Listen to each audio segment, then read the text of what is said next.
Praise the Lord. मसीह यीशु में आप सबकी सलामती हो। मैं एवेंजलिस्ट रूथ सुधागर। आज मैं और आप सीखेंगे कि क्या बुड़बुड़ाना गुनाह है, क्या ये गुनाहों में से है। आज मैं और आप खुदा के कलाम में से सीखने जा रहे हैं। इससे पहले कि हम खुदा के कलाम को पढ़ें और खुदा के कलाम में से सीखें, एक स्टोरी को आपके साथ शेयर करना चाहूँगी। एक ज़माने में एक अक्लमंद आदमी था और उसका सामना लोगों के एक गिरोह से हुआ जो बार बार एक ही मसाइल के बारे में शिकायत कर रहे थे। उस दिन उसने उनकी शिकायत सुनने के बजाय उन्हें एक लतीफ़ा सुनाया। वो सब हंस पड़े। वही लतीफ़ा उसने दोहराया। चंद लोग मुस्कुराए।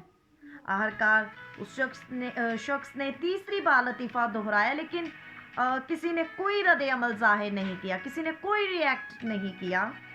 और आदमी ने मुस्कुरा कर कहा, उसी अक्लमंद आदमी ने मुस्कुरा कर कहा, आप एक ही लतीफ़े पर एक से ज़्यादा बार नहीं हंसे तो आपको दिन में इस मसले के बारे में शिकायत करने से क्या हासिल हो रहा है।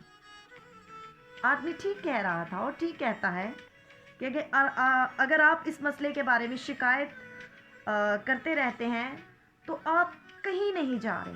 आप एक ही जगह पर टिके हैं, एक ही जगह पर जो है आप चक्कर काट रहे हैं। आपको कुछ हासिल नहीं हो रहा, आपका मसला नहीं हल हो रहा, लेकिन उसे ठीक करने के लिए कुछ नहीं करते।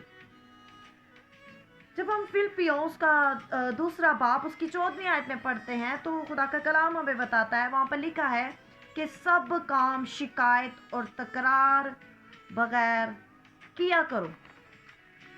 क्या मैं और आप अपनी ज़िंदगी में जो काम करते हैं, उन सारी सिचुएशन का जिनका हम सामना कर रहे हैं, हमें मुश्किलात पेश आ रही हैं, मसाइब हैं, मसाइल हैं, क्राइसिस में हैं, तो उसको हम कैसे फेस कर रहे हैं। उसमें हम क्या हम बुड़बुड़ा रहे हैं या हम शुक्रगुजारी कर रहे हैं।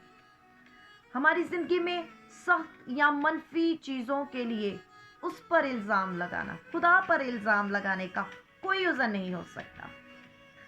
अफसोस की बात तो ये है कि बुड़बुड़ाना आपको अपनी ज़िंदगी के लिए खुदा के मकासद से रोक लेता है। ये आपको उसकी आवाज़ से बहरा बना देता है। आप उसकी मर्ज़ी को नहीं जान पाते। और बुड़बुड़ाना आपकी नज़रें उन मुश्किलात पर मरकूज़ कर देती हैं, उन मुश्किलात पर टिका देती हैं जिनका आपको सामना करना पड़ सकता है या आप करते हैं, बजाय इसके कि आप यीशु पर हों। और बुड़बुड़ाना तमाम गुनाहों की तरह है, ये खुदा के खिलाफ है। और इसी तरह बहुत ज़्यादा शिकायत करना आपका मूड ख़राब हो सकता है, घर का माहौल ख़राब हो सकता है, फैमिली डिस्टर्ब हो सकती है, मामला तो और बिगड़ सकते हैं। आप अपने आप को बेबस महसूस कर सकते हैं। आप मायूसी की, नाउमीदी की को जो है अपनी ज़िंदगी में दावत दे सकते हैं और ज़िंदगी के बारे में मनफी नुक्ता नज़र का बायस बन सकते हैं। अगर आप जानना चाहते हैं कि शिकायत को कैसे रोका जाए तो गौर करें, शुक्रगुजारी की मश्क करें। ये मुश्किल है, बहुत सारे लोगों के लिए काम करना, शुक्रगुजारी करना मुश्किल है, लेकिन जब आप ऐसा करना शुरू कर देंगे तो मैं ईमान रखती हूँ कि बहुत से मसाइल हल हो जाएंगे। और आप जो वक्त और मेहनत शिकायत करने में ज़ाया करते हैं, वो मसाइल को हल करने और उनके नताइज को हासिल करने में लगा सकते हैं। हालेलुया। शिकायत करने से मनफी सकाफत पैदा होती है और जो हमारे अंदर से सारी एबिलिटीज़ को, स्किल्स को, सलाहियत को ख़त्म कर देती है।